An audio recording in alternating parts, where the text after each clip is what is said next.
Vamos dar continuidade a esse estudo acerca da peregrinação do povo de Israel pelo deserto. Nessas 42 estações por onde eles passaram, vamos estudar ainda alguns detalhes. Embora não entramos em nenhuma das estações, mas é importante que nós tenhamos toda essa visão do pano de fundo que compõe esses episódios que se sucederão quando nós começarmos a estudar uma por uma dessas estações. Quando estudamos o livro de Êxodo, vemos que o povo judeu estava acostumado a fazer cada um que lhe bem parecia.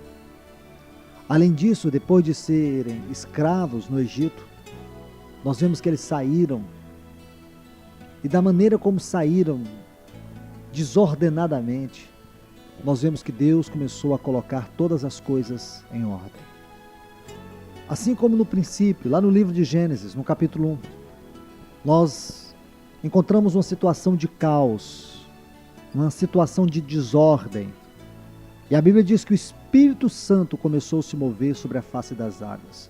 Começou a colocar todas as coisas em ordem. Ele começou a trazer luz. Aí houve a separação entre o dia e a noite. Separação com aquilo que era de cima, com aquilo que estava embaixo. E logo fazia brotar a vida. E ali Deus começou a edificar o homem como um lugar aonde ele pudesse ter comunhão. Ele criou o homem conforme a sua imagem e semelhança. Esse foi o trabalho do Espírito de Deus. Meus irmãos e irmãs, quando Israel saiu do Egito, nós vemos aqui uma situação de caos, mas o Senhor começou a mover-se sobre eles. O Senhor começou a trazer ordem sobre eles. O Senhor começou a levantar um santuário. E nós vemos naquela obra do santuário algumas determinadas disposições divinas. Nós vemos que era desejo de Deus habitar no meio deles. E logo que eles saíram, nós começamos a ver o trabalhar de Deus. Aqui nós podemos ver essa questão de ordem, especificamente no livro de Levítico. O livro de Levítico se tornou necessário porque o povo começou a viver em função da casa de Deus. Ali nós vemos os arranjos conforme a santidade de Deus. Nós vemos as ofertas estabelecidas por Deus. E nessas ofertas, nós encontramos os diferentes aspectos da cruz de Cristo. O sacerdócio do Senhor Jesus. Disso é o que nós aprendemos no livro de Levítico. Quando essa etapa se cumpriu, aí nós chegamos ao livro de Números. Se você compara a situação do povo em Êxodo, quando estava recém-saído, e com o que o Senhor estava colocando em ordem seu povo através das suas diferentes jornadas, você pode ver que através de cada nova jornada havia uma revelação do Senhor. Aí o Senhor vai trazendo luz, colocando todas as coisas nos seus devidos lugares. Então, aqui no livro de Números, começa-se a pôr em ordem o povo. Primeiro nós vemos que eles pareciam que queriam ir nos seus próprios caminhos. Mas agora, o Senhor levanta o tabernáculo. E esse tabernáculo iria mudar a direção do povo, porque eles tinham que andar de acordo com a nuvem sobre o tabernáculo. Deus estava mostrando para eles como é que eles deveriam agir. Eles estavam sendo disciplinados por Deus. O Senhor estava ensinando para eles quando é que eles deviam levantar e quando é que eles deviam ficar parados. Ao princípio tudo era um caos, cada um saía por onde queria. Veja o livro de Juízes, no capítulo 21, versículo 25, diz que naqueles dias não havia rei em Israel e cada um fazia o que achava correto. Não havia rei em Israel e cada um fazia o que bem lhe parecia. Agora em Deuteronômio o Senhor diz para o povo: assim não fareis para com o Senhor vosso Deus, mas buscarei o lugar que o Senhor vosso Deus escolher de todas as vossas tribos, para ali pôr o seu nome, a sua habitação, e ali vivereis. Essa é a determinação que nós encontramos em Deuteronômio, ou seja, em Cristo, no Espírito e no corpo de Cristo. porque isso é o que representa o santuário de Deus, onde o Senhor põe o seu nome. Isso representa primeiramente a Cristo, representa também nosso espírito no lugar santíssimo, representa também a igreja, que é o corpo de Cristo, um só santuário, e ali lhe servireis. Não fareis como haveis feito até agora, cada um como lhe bem pareça, mas o Senhor vai se movendo em meio do seu povo, e já ensinando o seu povo a ordem da marcha. Então por isso diz, lá em Números 9, 23, segundo o mandado do Senhor, se acampavam, e segundo o mandado do Senhor, se punham em marcha, cumpriam o seu dever para com o Senhor, segundo a ordem do Senhor por intermédio de Moisés. Estão vendo aqui? É um princípio. É assim que deve ser nossa vida cristã hoje. Ora, meus irmãos e irmãs, o que temos visto a parte da palavra de Deus na experiência cristã dos nossos dias é que cada um faz conforme o que acha. Cada um faz conforme uma nova revelação que diz ter. Cada um faz conforme é mais lucrativo, conforme pode atrair mais o povo para poder suplantar o povo através de dízimos e ofertas. Dízimos e ofertas são princípios espirituais. Mas nós não podemos usar disso para poder sufocar o povo de Deus. Quantas coisas, mesmo que sejam com nomes bíblicos, nós temos inserido na vida da igreja para poder conduzir o povo de Deus. Nós temos que ser conduzidos pelo Espírito Santo através dos ministérios constituídos, e esses ministérios devem estar de acordo com a palavra de Deus. Eles não precisam ter apenas títulos ministeriais, porque tem muita gente com títulos ministeriais sem expressão ministerial. Mas que o Espírito Santo, por meio desses, os quais Ele chamou, e por meio dos quais Ele mesmo está agindo, Ele venha trazer direção para o povo de Deus. Porque não temos o direito, mesmo debaixo do nome de Cristo Jesus, fazer o que queremos. Nós não podemos viver essa axiologia. Nós temos que viver o Evangelho de Cristo Jesus. Veja que em Números, capítulo 4, e o versículo 5, aqui nós temos uma explicação clara. A frase na qual nós iremos nos deter é assim: quando partir o arraial. Porque, irmãos, irmãs, o Senhor sabia da jornada do seu povo. O Senhor sabia que havia várias mudanças do arraial, todas dirigidas por Ele, mas cada uma era uma nova etapa. E o arraial tinha que mudar quando era hora, quando o Senhor dava o sinal e a nuvem se levantava e começava a se mover em algum lugar, em algum sentido. Então o Senhor, somente Ele sabe quando é que nós estamos necessitando de experiência, quando é que nós precisamos passar por alguma nova experiência, por alguma nova etapa. É assim que a nossa vida cristã é vivida. Talvez você não entenda, mas a vida cristã é vivida de etapas em etapas, de circunstâncias em circunstâncias. É como a luz da aurora, lá de Provérbios 4,18, que vai brilhando até ser dia perfeito. Então tinham que levantar e seguir a nuvem. Esta era uma ordem estabelecida por Deus. E essa ordem é que está justamente aqui no capítulo 4 de Números. Porque Números é o livro que trata da ordem e da disciplina das coisas de Deus. Por isso que se chama Números. Porque é para pôr em ordem, primeiro, segundo, terceiro, quarto, quinto e assim sucessivamente. Esse é o princípio espiritual. O que estiver em quinto não deve vir primeiro. O primeiro não deve vir em décimo. O primeiro, o sétimo, não deve vir em quarto. O primeiro é o primeiro, o segundo é o segundo, o terceiro é o terceiro, o quarto é o quarto, e assim sucessivamente. Há uma ordem na qual o Senhor está se movendo sobre o seu povo. Seu povo está um pouco desordenado para ser colocado em ordem, disciplina. Então, primeiro, o Senhor começa a tratar. Aqui nós temos o translado do arraial. É como diz no versículo 5 de Números 4. Quando partiu o arraial, Arão e seus filhos virão e tirarão o véu de cobrir, e com ele cobrirão a arca do testemunho. E por cima lhe porão uma coberta de peles finas, e sobre ela estenderão um pano todo azul, e lhe meterão os varais. Veja que primeiro, que tem que ser visto aqui é o véu. Isso é estupendo, isso é impressionante. Tudo começa pelo lugar santíssimo. Tirar o véu para colocar ali os panos, a arca, e cobri-la com os panos azuis, e seguir avançando. É uma ordem estabelecida por Deus. O primeiro que se trata aqui é em relação com Cristo. Inclusive antes da mesa dos pães, inclusive antes do candelabro, antes do incensário.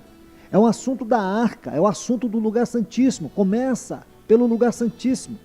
Isso aponta para a nossa vida cristã elevada nessa jornada. Nossa vida cristã é vivida nas alturas do propósito de Deus. Preste atenção no que diz o texto: virão Arão e seus filhos. Ou seja, o sacerdócio, que nós temos um ministério.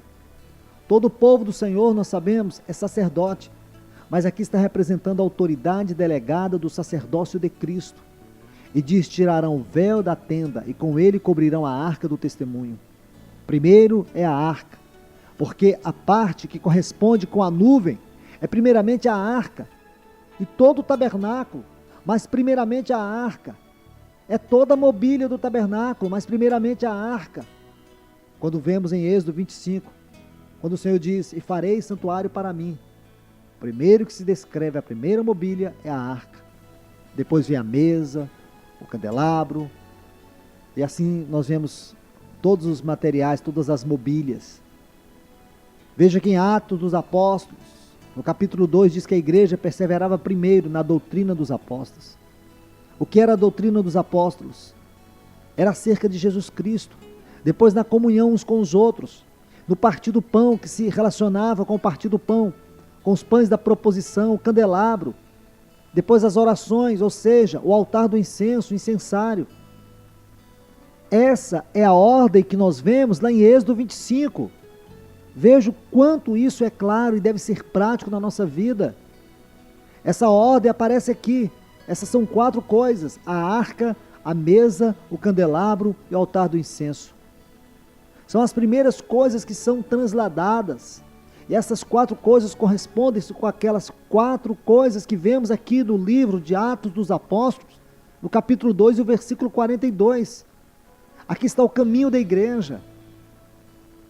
É assim que nós devemos entender. Olha o que diz: perseveravam na doutrina dos apóstolos.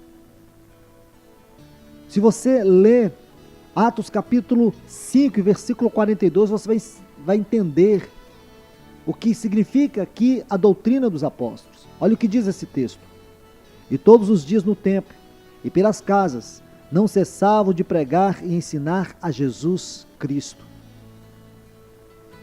Esta é a doutrina dos apóstolos.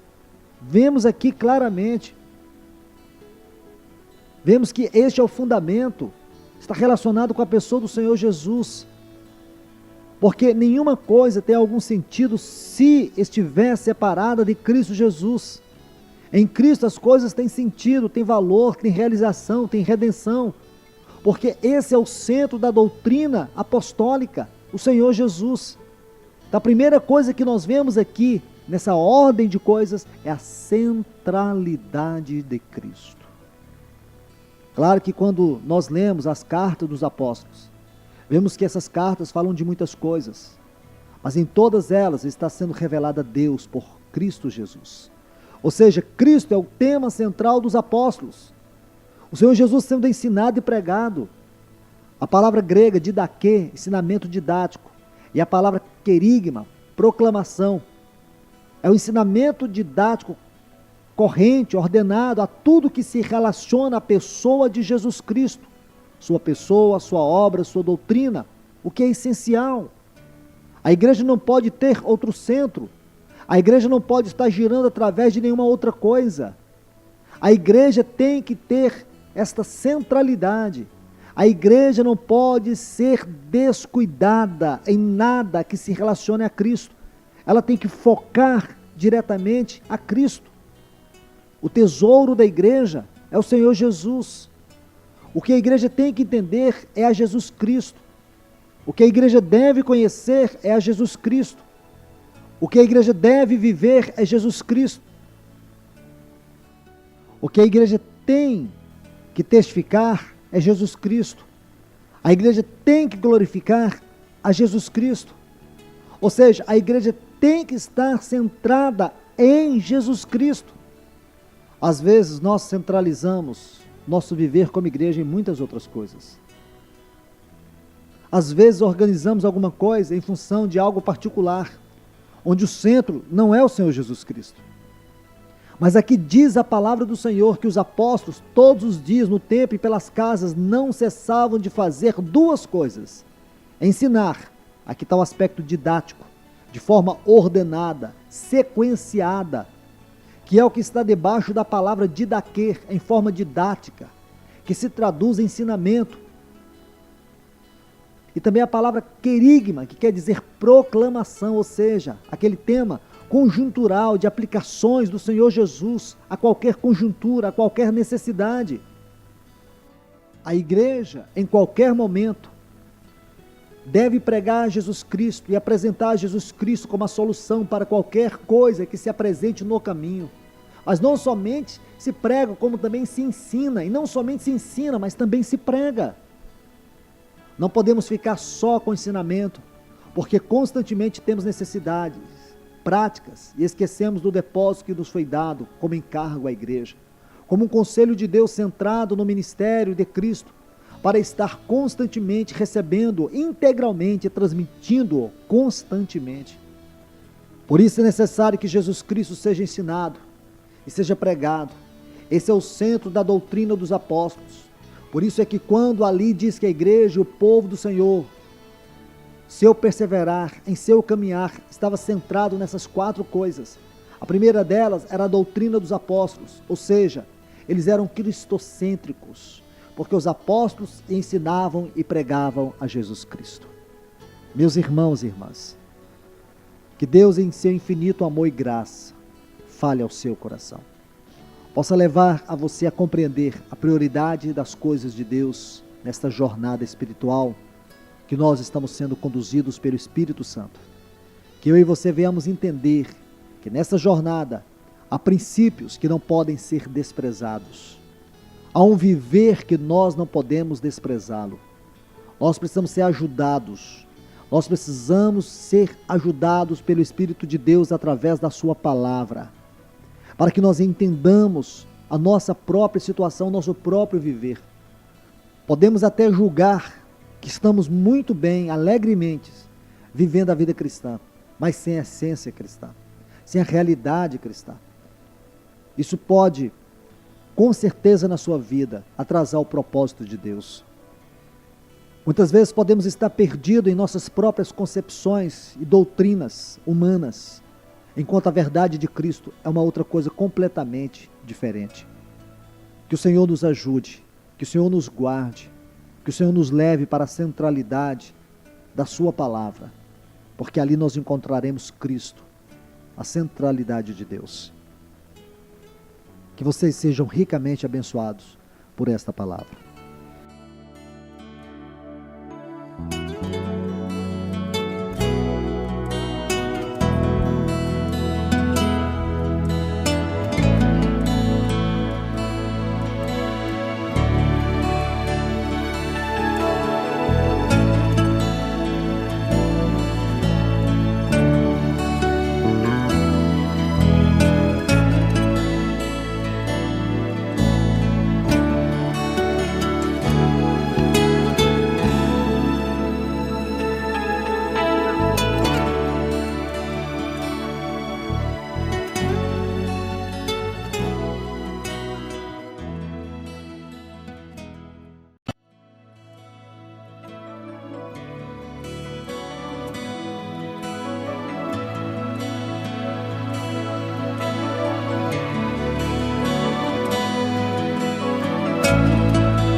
Números capítulo 4, versículo 5 diz: quando partir o arraial, Arão e seus filhos virão e tirarão o véu de cobrir, e com ele cobrirão a arca do testemunho,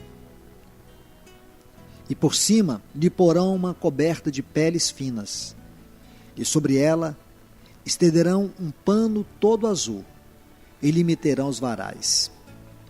Nós temos visto aqui algumas sequências, algumas prioridades na nossa jornada espiritual. Nós vemos aqui primeiro a arca, porque aqui a arca fala de Cristo, fala-nos da centralidade de Cristo. E depois, para aqueles que acompanham comigo, esta sequência maravilhosa do estudo das peregrinações do deserto, nós podemos ver que esse versículo 5 de Números 4 nos leva para Atos dos Apóstolos, o capítulo 2, onde nós podemos ver ali a mesma sequência. Se nós lemos Êxodo capítulo 25, quando o Senhor ordena a Moisés que construa o tabernáculo, nós vimos ali que havia uma ordem de coisas a serem construídas. Então, primeiro, nós vimos o quê? Primeiro, nós vimos a arca. Então, a centralidade de Cristo é algo que nós precisamos notar. Então, primeiro a arca, depois a mesa, depois o candelabro, depois o altar do incenso, com incensário. Esta é a ordem. E se nós lermos Atos 2:42, nós vamos ver que primeiro eles perseveravam na doutrina dos apóstolos. Isso fala de quê? Da arca. Porque lá no capítulo 5 de Atos, e o versículo 42 diz que a doutrina dos apóstolos é Cristo. Eles proclamavam, eles ensinavam Cristo Jesus. Esta é a essência da doutrina dos apóstolos. A doutrina dos apóstolos é a centralidade de Cristo, que nós temos a figura da arca. Depois nós temos o quê? A comunhão, temos o partir do pão e temos as orações. Vimos o primeiro item desta questão, a centralidade de Cristo. Na primeira epístola aos Coríntios, no capítulo 15, vemos como o apóstolo estabeleceu essas prioridades. E então aqui teremos essas prioridades. A primeira, vemos que é Cristo. A segunda, o Espírito. E a terceira, o corpo de Cristo. Quando Paulo escreve aos irmãos, aqui no capítulo 15 de Coríntios, ele diz assim: ademais, vos declaro, irmãos, esta é uma declaração apostólica do que é o Evangelho em sua primeira essência. O Evangelho que vos tenho pregado, o qual também recebeste, no qual também perseverais, pelo qual a si mesmo retém a palavra que vos tenho pregado. Sois salvos, se é que não crestes em vão, porque primeiramente, aí está a ordem de prioridade, vos tenho ensinado o que eu mesmo recebi. Ou seja, o que ele também recebeu desta mesma maneira, de Cristo. Aí está o primeiro item, é a pessoa, o Senhor Jesus, o Filho de Deus. Ele diz que Cristo, aí está o primeiro grande aspecto. Aqui está a doutrina apostólica, Cristo. Aí diz, morreu pelos nossos pecados. Ou seja, a morte de Cristo vem em segundo lugar. A morte de Cristo segundo todas as riquezas da palavra de Deus. A pessoa de Cristo. E agora a obra de Cristo. Veja a sequência. E que foi sepultado. Veja a sequência. Então primeiro nós temos Cristo. Depois temos a morte de Cristo. E depois temos o sepultamento de Cristo. E que ressuscitou. Olha uma nova sequência. E ressuscitou ao terceiro dia, conforme as Escrituras, que apareceu a Cefas e depois aos 12.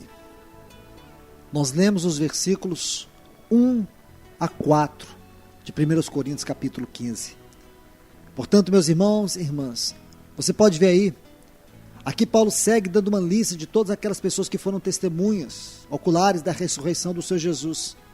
Mas precisamos focar no que Paulo havia estabelecido. Aqui ele estabeleceu um fundamento, e ninguém pode lançar outro fundamento sobre o que já está posto, o qual é o Senhor Jesus Cristo. Este é o principal, é o primeiro, é o único fundamento. Quem é Jesus Cristo? O Evangelho trata de Jesus Cristo, de nos apresentar o Senhor Jesus. Para mim e para você depende de quem seja Jesus para nós. Porque só assim nós poderemos chegar a Deus. Se o Senhor Jesus Cristo é para você apenas um personagem histórico que passou pela terra e ensinou uma ética, mais ou menos, algumas coisas rabínicas, morais, muito pouco você pode desfrutar do que realmente Deus tem para você. Tudo que Deus tem para nós, o tem na pessoa, obra e doutrina de seu Filho Jesus. E o tem em seu Espírito. Então, meus irmãos e irmãs, o Senhor Jesus, Ele é o tema central. Toda a centralidade da doutrina dos apóstolos é Cristo. Os apóstolos, no que se relacionava à pessoa do Senhor Jesus, eles eram muito cuidadosos. Nós não podemos ser diferentes. Se queremos perseverar nessa doutrina, temos que andar na mesma linha. Temos que sair do centro, temos que sair do foco e deixar que todo o foco no corpo de Cristo, nas reuniões da igreja, estejam sobre a pessoa do Senhor. Entre outras coisas, João nos diz que não devemos receber em casa determinadas pessoas se em relação à pessoa do Senhor Jesus estão desviando os assuntos. Olha o que ele diz na sua segunda epístola, olha o versículo 10. Se alguém vem ter convosco que não traz essa doutrina, não o recebais em casa, nem lhes deis boas-vindas. O que lhe diz bem-vindo participa de suas más obras. A igreja tem que conhecer essas pessoas que na verdade não trazem essa doutrina, a doutrina acerca de Cristo, a doutrina acerca da pessoa de Cristo. Veja que em Romanos, no capítulo 1, ele inicia essa carta assim: Paulo, servo de Jesus Cristo, chamado para ser apóstolo, separado para o Evangelho de Deus. Aqui Paulo está citando Atos 13, quando o Espírito disse: apartai-me a Barnabé e a Saulo para a obra que os tenho chamado. Agora, ele diz, nessa epístola aos Romanos, que ele foi separado para quê? Para o Evangelho de Deus, que ele havia prometido antes por seus profetas nas Santas Escrituras. Aqui ele se refere ao Antigo Testamento. O Antigo Testamento é a preparação de Deus para o Evangelho de Deus. O Antigo Testamento era a intervenção divina através dos profetas para tipificar, anunciar e fundamentar tudo que é relativo ao Evangelho. Veja que Paulo, no versículo 3, nos diz qual é o tema central do Evangelho, do que se trata o Evangelho de Deus. Diz que ele havia prometido antes por seus profetas, através das Escrituras, o Evangelho acerca de seu Filho. Ou seja, o tema central do Evangelho de Deus é o Filho de Deus, é o Senhor Jesus Cristo. Aí começa tudo. Esse é o fundamento. Nosso Senhor Jesus Cristo agora identifica quem é o Filho de Deus. Diz que é Jesus, ele é o Messias.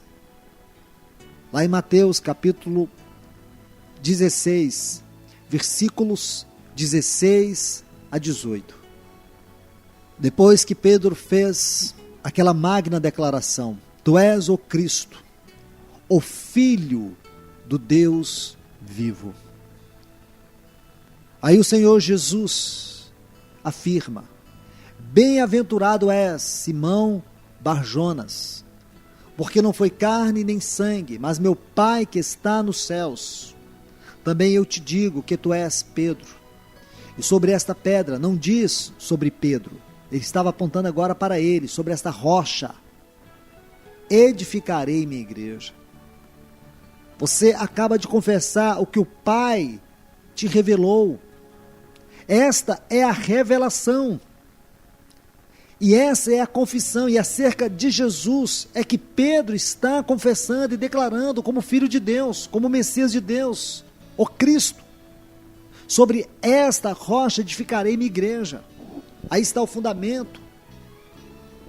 Todos nós precisamos saber disso. A igreja está edificada sobre o Filho de Deus, sobre o Messias de Deus, sobre Cristo. Sobre esta rocha edificarei minha igreja. Aí está o fundamento.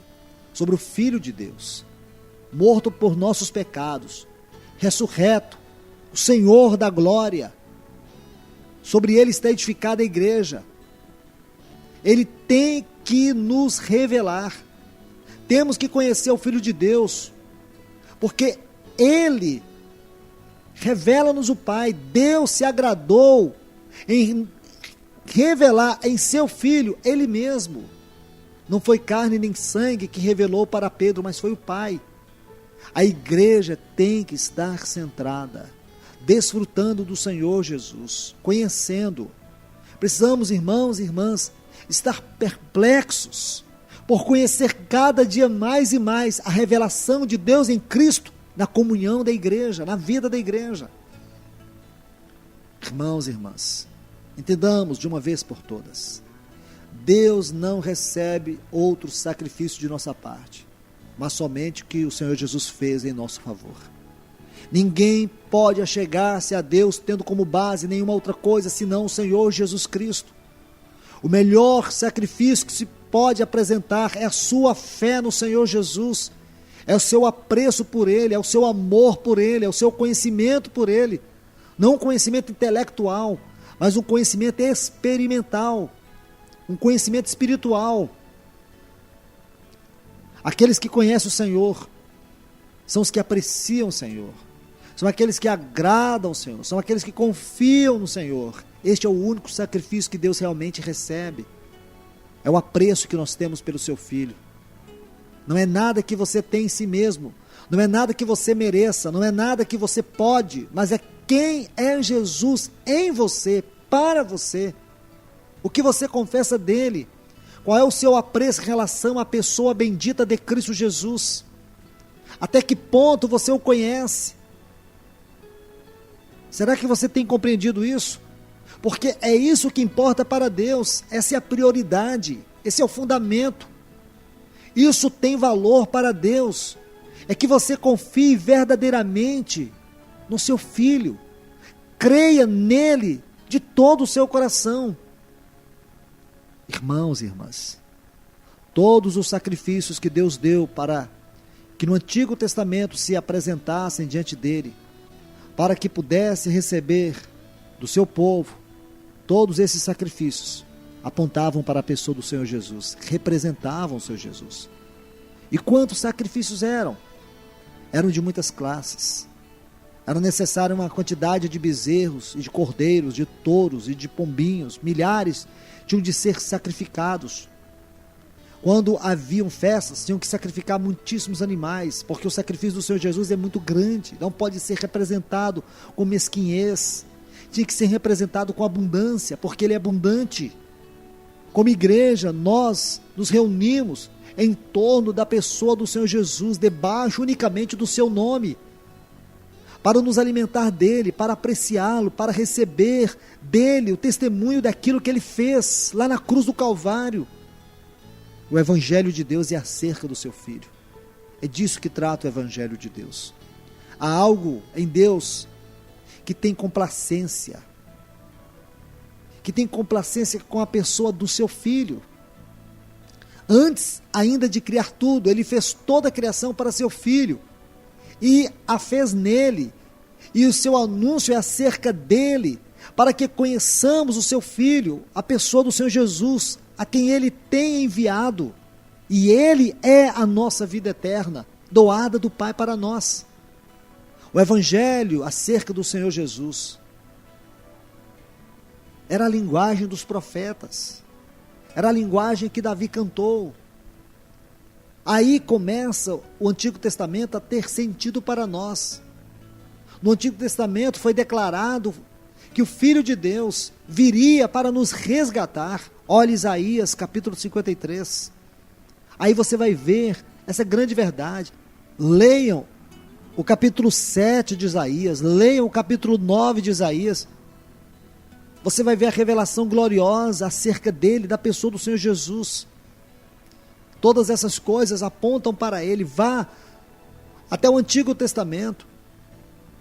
Leiam o capítulo 25 de Êxodo. A partir do capítulo 25 você vai ver lá no tabernáculo a grandiosíssima revelação acerca da pessoa do Senhor Jesus em cada detalhe, em cada uma daquelas mobílias, naquelas pequenas peças, por mais pequenas que sejam, elas revelam coisas grandes acerca da pessoa do Senhor Jesus. É isso que o Pai deseja que nós façamos. É isso que Deus deseja que nós entendamos. É isso que nós temos que ver.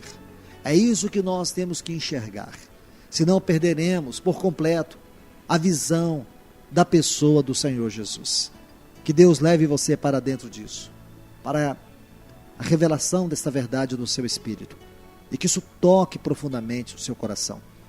Que você guarde esta palavra no seu coração, para que você possa ser cada dia edificado, edificada, como membros no corpo de Cristo Jesus.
Números capítulo 33 e o versículo 1 diz: Estas são as jornadas dos filhos de Israel, que saíram da terra do Egito por seus exércitos, debaixo da ordem de Moisés e Arão.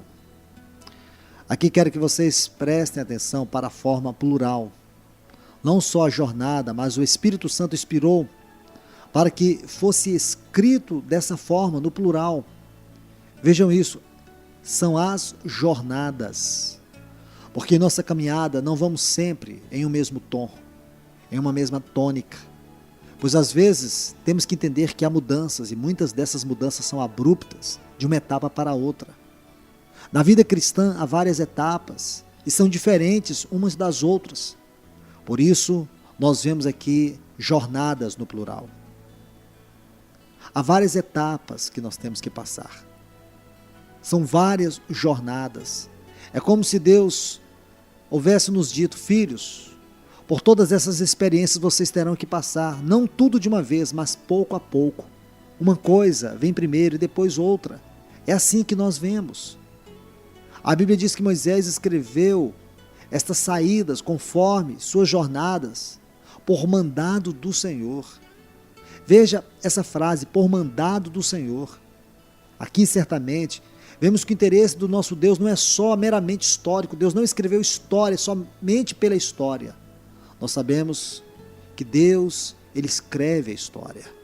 Romanos capítulo 15, versículos 4 e 5, nós vemos isso. Porque as coisas que foram escritas, aí está o livro das jornadas, essa é uma das coisas que foram escritas para o nosso ensino.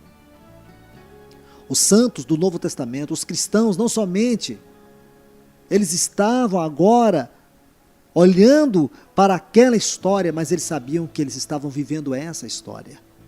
Deus não está interessado que sejamos antiquários da história.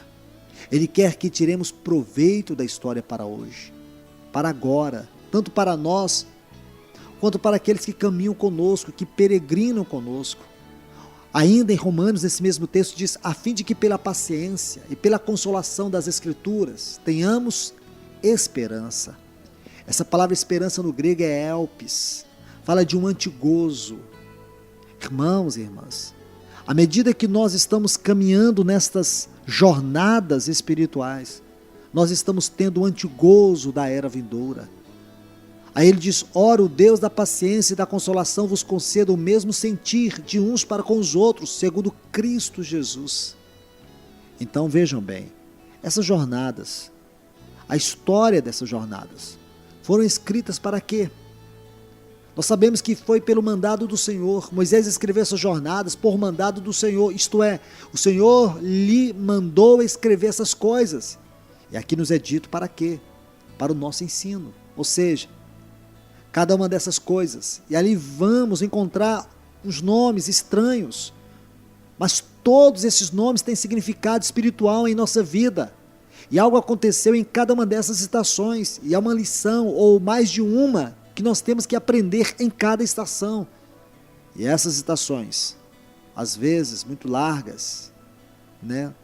Mas parece que da nossa experiência é uma via crucis, mas que todos nós entendamos que foram escritas para que aprendamos, a fim de que tenhamos paciência pela consolação das Escrituras e assim esperança, isto é, o antigozo de tudo aquilo que nos aguarda na era vindoura. Que coisa maravilhosa! Note bem, é isso que a Bíblia diz, para que tenhamos paciência.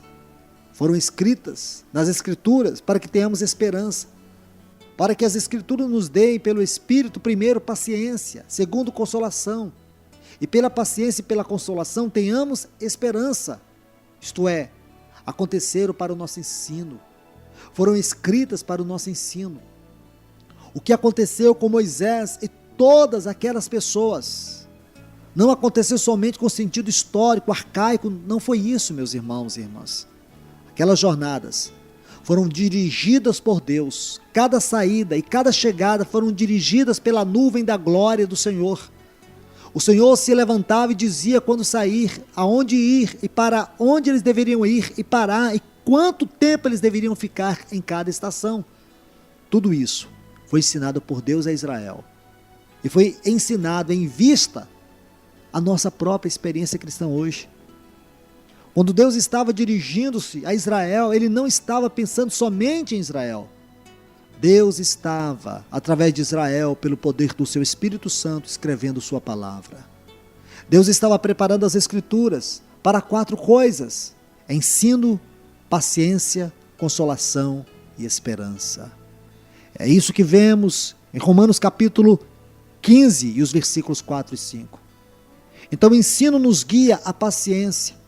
E quando temos paciência, também temos consolação. E pela consolação, temos a esperança.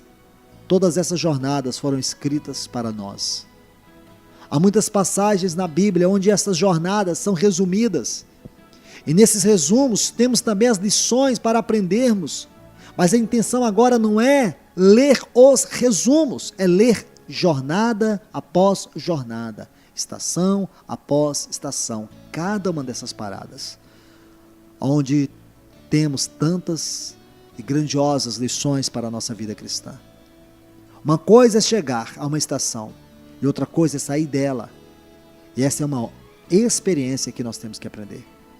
Às vezes chegamos a uma determinada estação e Deus quer nos levar a uma situação completamente diferente, mas não é o mesmo chegar a uma determinada estação como em um mero avanço, bem como quando chegamos ao momento de sair de uma determinada estação e assim nós não entendermos nada. Não, em cada uma delas, em cada chegada, deve haver uma experiência. Em cada saída, deverá haver uma experiência. É isso que Deus deseja em nós. Uma estação pode ser boa quando é um avanço, mas pode ser algo mal quando é uma fixação, isto é, quando você pretende permanecer ali e resumir sua vida cristã toda numa só situação, numa só experiência. Quando todavia não temos experimentado algo, está bem, chegamos a isso, mas o Senhor quer que nós avancemos. O Senhor vê que é conveniente que nós devemos levantar e ir para uma outra experiência. Nós não podemos ficar parados na vida cristã, precisamos avançar. Há situações em nossa vida que não podem permanecer do mesmo jeito, e só o Senhor sabe a hora de nós sair. Quando o Senhor vê que chegou a hora de sair, então vamos sair, vamos levantar do arraial e vamos sair. Em cada uma dessas situações, nós iremos aprender princípios espirituais. Veja aqui em Números 33, quando diz: partiram, pois, de Ramsés, no 15º dia do primeiro mês, no dia seguinte ao da Páscoa, saíram os filhos de Israel corajosamente aos olhos de todos os egípcios. Aqui nós temos a primeira jornada, quando eles saíram de Ramsés. E a Bíblia diz que eles saíram de Ramsés e acamparam em Sucote. Acampar em Sucote significa uma coisa. Acampar em uma estação é uma coisa completamente diferente da outra. E sair aqui é outra experiência. Aqui nós temos que ver algo, veja bem, no versículo 4, diz assim: enquanto estes sepultavam todos os seus primogênitos, isto é, os egípcios, a quem o Senhor havia ferido entre eles, também contra os deuses, executou o Senhor juízo. Partiram, pois, os filhos de Israel de Ramsés e acamparam-se em Sucote. Aqui nós temos que ver duas coisas. Sair de Ramsés é uma coisa, entrar em Sucote é outra coisa. Assim temos que ver Sucote em dois sentidos. No sentido da chegada, que é algo muito bom, porque Deus nos tira de algo mais atrasado, algo ruim, e nos leva durante um tempo nessa peregrinação e chegamos a algo muito bom, Sucote. Mas depois de chegar um momento em que é necessário sair de Sucote, o Senhor vê que há algo em nós que foi ganho, há algo onde temos ganhado, aprendido, aí sim, chega a hora de sair. Durante um tempo é bom, mas depois chega o momento de sair. Por isso é dito no Novo Testamento. Veja o que diz Hebreus no capítulo 5 e o versículo 11. Pois com efeito, quando devíeis ser mestres, atendendo ao tempo decorrido, olha, veja bem, tempo decorrido, tendes necessidade de alguém novamente vos ensinar de novo quais são os princípios elementares dos oráculos de Deus. Assim vos tornastes como necessitados de leite, não de alimento sólido. Não sigamos adiante a perfeição, ficamos parados. Alguns cristãos estão assim. Por isso, todas essas jornadas continuam até que se tenha alcançado a maturidade. Não podemos ficar parados. Há momentos que nós temos que permanecer, mas depois não podemos mais ficar ali, temos que avançar na vida cristã. E é isso que aprendemos nessas jornadas. Aqui nós vemos a palavra rudimentos, estoicheia, são os princípios elementares da fé cristã. Está bem que haja um tempo para rudimentos, o ABC da vida cristã, e veremos vários desses rudimentos nas primeiras estações, mas chega um momento em que depois de tanto tempo é preciso sair deles e seguir adiante até a maturidade. Porém não se chega à maturidade de repente, mas é de glória em glória, de triunfo em triunfo, de prova em prova, de circunstância em circunstância. É claro que a palavra triunfo é mais bonita, mas a Bíblia diz que para que fôssemos provados, devemos ser levados para o deserto, por todos esses lugares, para que assim provados venhamos a alcançar o triunfo da vitória de Cristo. Então já vemos o que significa essas jornadas. São experiências espirituais do povo de Deus. E essas experiências são progressivas e cada estação tem dupla face. Uma etapa bem-aventurada de chegada, aonde chegamos a isso como algo novo e precioso e acampamos ali. Graças a Deus pelo tempo que seja necessário tomar para estar ali, acampando, aprendendo. Mas o Senhor sabe que logo é hora de sair do que havia sido bom até aqui. Havia sido muito agradável chegar ali, havia sido muito maravilhoso aquela experiência de chegada, mas da mesma forma tem que sair. De maneira que cada estação tem dois aspectos, o aspecto da chegada e o aspecto da saída. Vamos para uma passagem que está em 1 Coríntios capítulo 10. Nesse capítulo podemos ler um desses resumos nos primeiros versículos. Inclusive, lê até o versículo 14, você poderá entender isso melhor. Paulo diz isso no capítulo 10, versículo 1. Ora, irmãos, não quero que ignoreis que nossos pais estiveram todos sob a nuvem, e todos passaram pelo mar, tendo sido todos batizados, assim na nuvem como no mar, com respeito a Moisés. E todos eles comeram de um só manjar espiritual, e beberam da mesma fonte espiritual, porque bebiam de uma pedra espiritual que os seguia, e a pedra era Cristo. Entretanto, Deus não se agradou da maioria deles, razão porque ficaram prostrados no deserto. Você pode ler isso até o versículo 14, você vai poder entender melhor. Veja que o apóstolo Paulo começa a chamar a atenção da igreja para essas jornadas em que o povo de Israel passou pelo deserto. Diz: não quero que ignoreis, disse Paulo. Isto é, que estas são coisas que a igreja não deve ignorar, foram escritas para o nosso ensino, a fim de que pela paciência, pela consolação das Escrituras tenhamos esperança. Por isso foi Moisés mandado por Deus, Deus ordenou a Moisés, e escreve estas jornadas em ordem, isto é, Deus está interessado em que isso não se apague, fique apenas como um registro histórico, arcaico, arqueológico. Deus quer que isso seja ensino, seja vida para nós. Paulo diz: não quero, irmãos, que ignoreis. Aqui ele faz o resumo, que nossos pais estiveram debaixo da mesma nuvem, e todos passaram pelo mar. Observe como Paulo está recordando todas as jornadas. Ele está dizendo à igreja: não ignorem isso. Todos eles beberam da mesma pedra espiritual. Veja como Paulo vai transcrevendo aqui aquelas experiências de Israel pelo deserto. Mas ele diz: mas Deus não se agradou de muitos deles, por isso ficaram prostrados no deserto. Haviam saído e tinham se batizado, haviam estado debaixo da nuvem, porém ficaram travados em algumas estações. Algo aconteceu em alguma estação, que fez com que alguns não avançassem, ficassem nesse nível. E o que foi que aconteceu? Paulo diz: ficaram prostrados no deserto. Agora veja o verso seguinte. Mas essas coisas aconteceram como exemplo para nós, para que não cobicemos coisas más, como eles cobiçaram. Quais são todas essas coisas mencionadas por Paulo? Aqui ele está resumindo em 4 versículos todas aquelas jornadas do povo de Israel. Ele está chamando a atenção sobre alguns pontos importantes, preponderantes daquelas jornadas.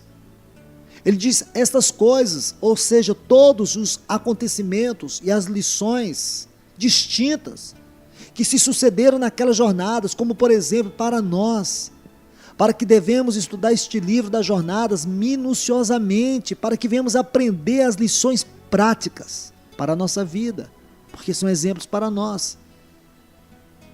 Se nós queremos viver a vida cristã em comunhão com Deus, uma vida guardada em Cristo, uma vida escondida em Cristo, precisamos dar atenção para essas jornadas, porque aqui começa alguns pontos importantes da nossa vida cristã hoje. Irmão e irmã, você precisa entender, nós estamos numa peregrinação espiritual, estamos numa jornada espiritual, e nós não podemos vacilar, nós não podemos errar, nós precisamos ser atenciosos, cuidadosos quanto à nossa vida cristã. E Deus coloca diante de nós a sua palavra como correção, como disciplina, para que nós não venhamos vacilar, para que nós não venhamos errar, para que o Senhor, através dessas jornadas, venha nos disciplinar e mostrar sobre o nosso caminhar, como é que nós estamos vivendo a vida cristã. Que Deus te abençoe através dessa palavra. Eu prossigo ainda compartilhando sobre isso, na esperança de que o Deus de toda graça, no poder do seu Espírito Santo, através da sua palavra, fale poderosamente ao seu coração.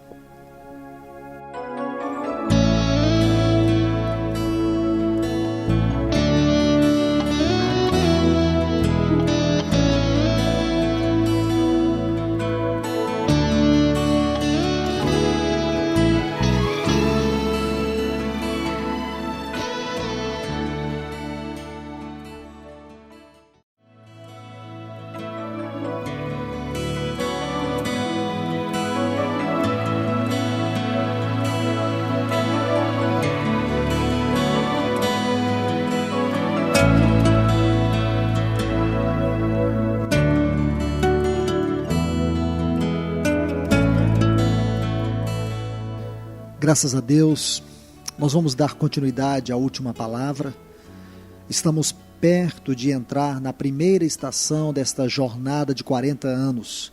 Nós vamos caminhar por todas as 42 estações onde o povo de Israel esteve durante aquela peregrinação de 40 anos. Eu quero ler aqui em Números capítulo 33, versículos 1 a 3, que diz: São estas as caminhadas dos filhos de Israel que saíram da terra do Egito, segundo os seus exércitos, sob as ordens de Moisés e Arão. Escreveu Moisés as suas saídas, caminhada após caminhada, conforme o mandato do Senhor. E são estas as tuas caminhadas, segundo as suas saídas. Aqui nós podemos ver que a vida cristã é um processo, é uma progressão gradual. E diz assim o versículo 3: Partiram, pois, de Ramsés, no 15º dia do primeiro mês, no dia seguinte ao da Páscoa, saíram os filhos de Israel corajosamente aos olhos de todos os egípcios. Muito bem. Aqui nós vemos que cada jornada é uma saída de algo, e também uma entrada numa nova etapa. Todas essas jornadas significam diversas experiências, as quais se indicam pelo nome das respectivas estações aonde o povo de Israel esteve. Então essas paradas ou estações estão intimamente ligadas às experiências espirituais em nossa vida. Cada estação tem dois aspectos: chegada e saída. Eu quero ler ainda aqui em 1 Coríntios, capítulo 10, para que a gente possa seguir na mesma linha da última palavra que foi compartilhada. Diz assim o versículo 6 e 7. Ora, estas coisas se tornaram exemplos para nós, a fim de que não cobicemos as coisas más, como eles cobiçaram. Não vos façais, pois, idólatras, como alguns deles, porquanto está escrito: o povo assentou-se para comer e beber, e levantou-se para divertir-se. Meus irmãos e irmãs, eu penso que se você leva uma vida muito tranquila, e faz muito tempo em que você está vivendo o mesmo estilo de vida cristã, isso não é um bom sinal para você. Lá em Oséias, vamos recordar um texto que já estudamos ele aqui. Oséias capítulo 7, versículo 8, diz que Efraim é um pão que não foi virado. Nós sabemos que é importante virar o pão. É preciso virar o pão para que cozinhe ambos os lados. O que acontece quando não se vira o pão? Queima-se um lado e o outro fica cru. Isso fala de maturidade espiritual. O que é maturidade? É crescimento espiritual. É experiência cristã. E quando nós vivemos a vida cristã em busca da maturidade, nós sabemos que nós nunca vamos chegar ao fim dessa maturidade numa só experiência. Necessitamos de outras experiências. Veja que em 1 Coríntios 10,6 diz que essas coisas sucederam como exemplos. Veja que aqui está no plural, são muitos exemplos.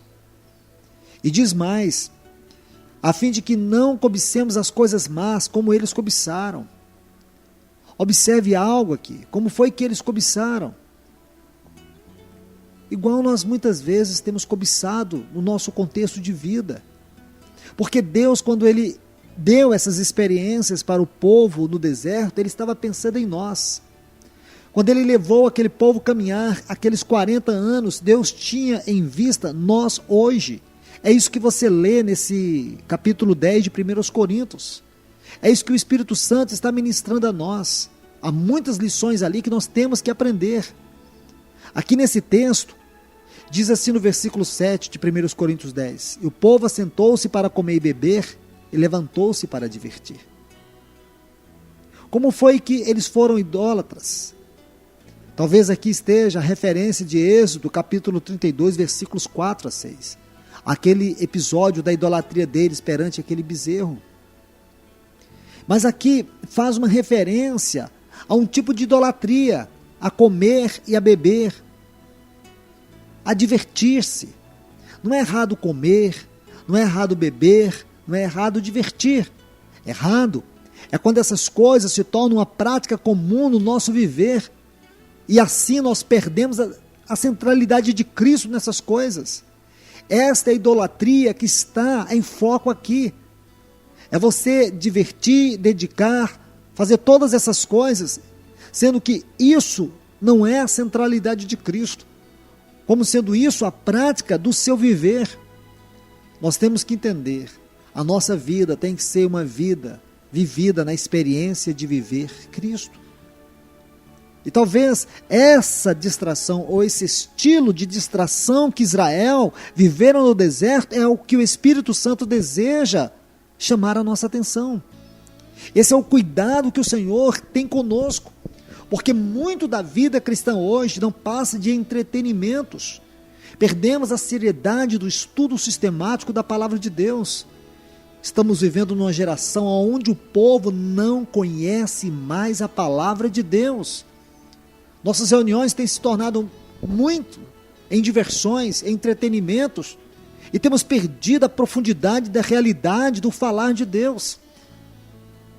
E talvez aqui Paulo faça essa referência. Talvez aqui ele faça essa referência, talvez em dois aspectos. Primeiro, pela realidade contextual daquilo que lhe foi informado pela casa de Cloé acerca da vida dos coríntios, e também porque o Espírito Santo, numa visão profética no coração de Paulo, traz essas verdades para os nossos dias, porque a vida cristã, em muitas experiências, tem se resumido a entretenimentos espirituais. É tremendo tudo isso, meus irmãos e irmãs, porque Deus deseja nos levar a coisas mais profundas, a coisas mais eficazes no tocante à nossa edificação. Então, aqui ele fala de exemplos, porque são muitos exemplos. Observe que o contexto diz isto, porque são muitas provas, são muitos exemplos. Veja que foram 40 anos. 40 é o número de prova no conceito bíblico. Também é o número de juízo, é para julgar, para nos tirar do Egito. Porque aquele povo lá de Israel, você vai perceber que ao longo da jornada, eles haviam saído do Egito, mas o Egito não havia saído deles. E uma das obras impressionantes da cruz de Cristo é condenar o mundo dentro de nós. É condenar as nossas aspirações mundanas. Por isso que muitas vezes temos que passar por provações, para que nós venhamos experimentar verdadeiramente o significado da vida cristã, que nós somos peregrinos e estamos caminhando para uma terra que mana leite e mel. Estamos caminhando para a era vindoura, para a glória de Cristo. Estamos caminhando para poder experimentar a Cristo Jesus.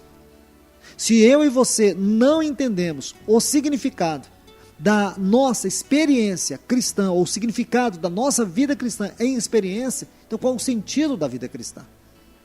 O que adianta viver a vida cristã se nós não conhecemos a sua realidade na prática? Veja que o Senhor, Ele nos tirou do Egito. Esta é a referência a Ramsés, aqui no versículo 3 de Números 33. Eu quero chamar a atenção aqui de vocês que estão me ouvindo nessa hora. Porque para poder entender isto, essa questão de sair do Egito, é preciso conhecer um pouco qual era a situação daquela primeira estação aonde Israel esteve, que aqui nós vemos que o nome dela é Ramsés. É essa estação que nós precisamos notar. Aqui vamos nos deter um pouco em Ramsés, para entender bem o que quer dizer a situação de estar debaixo do governo em Ramsés. O que significa fazer tijolos para Faraó. Nós precisamos entender isso, é necessário entendermos isso, porque temos que saber da onde é que o Senhor está nos tirando.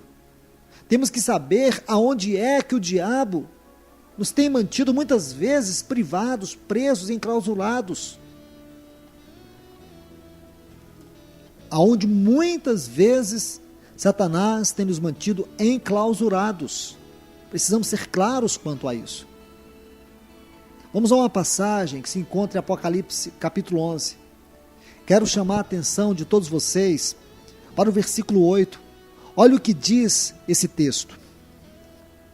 E o seu cadáver ficará estirado na praça da grande cidade, que espiritualmente se chama Sodoma e Egito, onde também o seu Senhor foi crucificado. Aqui em Apocalipse fala das testemunhas que testificaram contra a besta, que logo depois as matam. Ele as matam e repartem presentes. Nesse contexto, observe essa expressão tão importante que João coloca aqui: seus cadáveres estariam na praça da grande cidade. Preste atenção nessa expressão, que em sentido espiritual se chama Sodoma e Egito, onde também nosso Senhor foi crucificado. O Senhor utiliza e unifica 3 cidades: Jerusalém, a velha, não a nova, Sodoma e Egito. Por que são 3? Porque são 3 aspectos da mesma cidade. Porque quando diz aí aonde o Senhor foi crucificado, aonde o Senhor foi crucificado, é Jerusalém. Bom, Jerusalém, aquela velha cidade, também é Sodoma e também é o Egito, numa visão pictórica. Isso tem um sentido espiritual, assim que o Egito tem um sentido espiritual também. Então, por isso, necessitamos entender que é o Egito. Não somente o Egito, mas também o que é Sodoma. Meus irmãos e irmãs, muitas vezes o Senhor trata seu povo de Sodoma, príncipes de Sodoma. E às vezes é Jerusalém.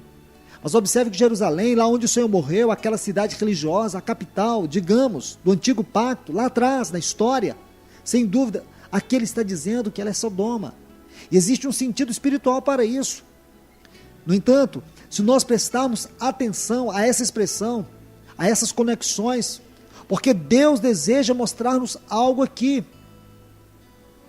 Veja que o Senhor tem nos tirado disso. Deus tem nos tirado deste caminho de religiosidade, de sedução, de pecado e de mundanismo. Por isso diz aqui no final do versículo 8 de Apocalipse capítulo 11, em sentido espiritual. Então, a grande cidade, observem isto, em sentido espiritual se chama Sodoma, como também se chama Egito. E nós sabemos que essa cidade onde o Senhor foi crucificado é Jerusalém. Então aqui nós temos 3 aspectos: Jerusalém, Sodoma e Egito. Mas todos esses 3 são a mesma cidade. De maneira que o Senhor nos tira do Egito. Egito tem um sentido espiritual, mas resulta que o Egito é também Sodoma. De modo que o Senhor também nos tira de Sodoma, e Sodoma também tem um sentido espiritual. E Jerusalém também tem um sentido espiritual. E o Senhor quer nos livrar de tudo isso. Porque Jerusalém fala de religiosidade. Lembra da lei, como aquele povo era religioso? Egito nos fala do mundo, e Sodoma nos fala da carnalidade. É dessas coisas que o Senhor deseja nos libertar. Essas são as saídas do povo de Deus. Nós fomos libertados disso, não podemos ser escravos disso. O Senhor deseja nos tirar completamente. Sair de Ramsés significa isso. Sair aqui significa que nós estamos livres do governo do pecado, do governo da carne, do governo da religiosidade, do governo do mundo. Esta é a saída. É disso que o Senhor nos livrou quando nos tirou lá do Egito. Alguns aspectos espirituais que nós temos que nos deter. Porque quando Deus estava para poder tirar o povo de Israel do Egito, vocês se lembram, meus irmãos e irmãs, que Faraó dobrou o serviço para que o povo não pudesse sair, para que o povo trabalhasse mais, para que eles ficassem envolvidos por aquele trabalho no Egito, de modo que eles não poderiam sair. Essa é uma realidade que muitos irmãos e irmãs têm vivido. De modo que o mundo tem ganhado de tal modo suas vidas, que hoje o seu trabalho tem se tornado um alvo forte na sua vida. A busca pelo poder, a busca pelo sucesso, a busca pela fama, o dinheiro, tem corroído a vida de muitos cristãos. O mundo os tem sufocado. O mundo os tem mantido em uma prisão espiritual e eles não percebem o quanto eles estão perdidos nessas coisas. Aqui nós precisamos atentar, porque o Senhor deseja nos livrar dessas coisas. O Senhor deseja que nós tenhamos uma vida livre para Ele. O nosso trabalho, o nosso casamento, os nossos filhos, seja lá o que for, não podem ser o foco na nossa vida, a não ser Cristo. O reino dos céus tem que ser prioridade na nossa vida. Sair de Ramsés significa isso. Significa um rompimento com todas essas coisas que não agradam mais a Deus, que atrapalham a nossa vida espiritual.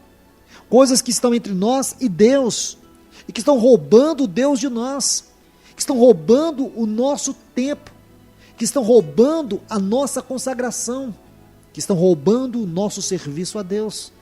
Sair de Ramsés significa isso. Que Deus, de uma forma gloriosa e poderosa, venha falar ao seu coração.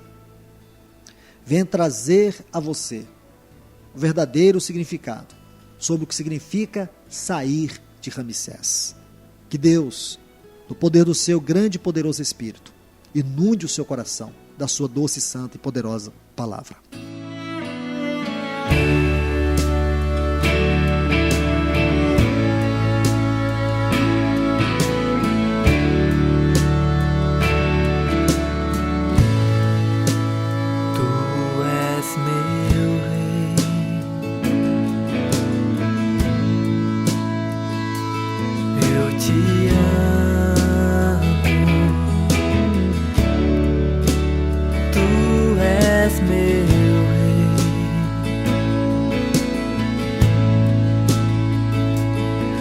Te adoro, diante de ti estou, e tudo que sou entrego a ti, meu Rei. Tudo que já sonhei, a ti eu dou.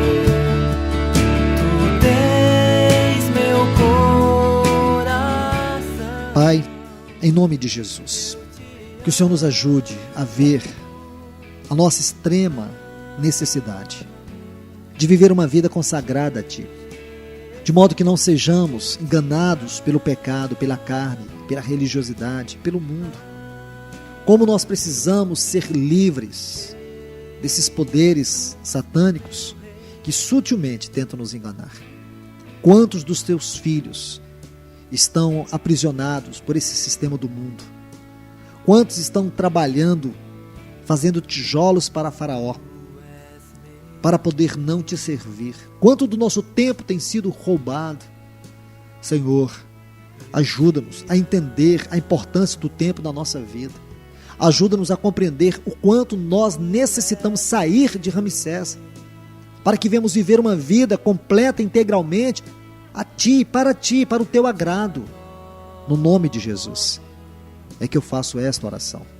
No nome de Jesus. De ti estou, e tudo que sou entrego a Ti, meu Rei.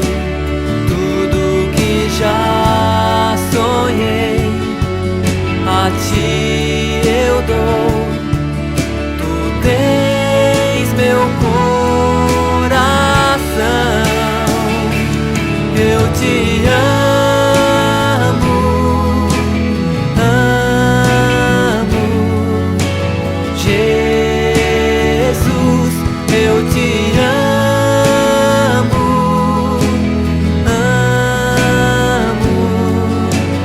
Jesus, eu te amo.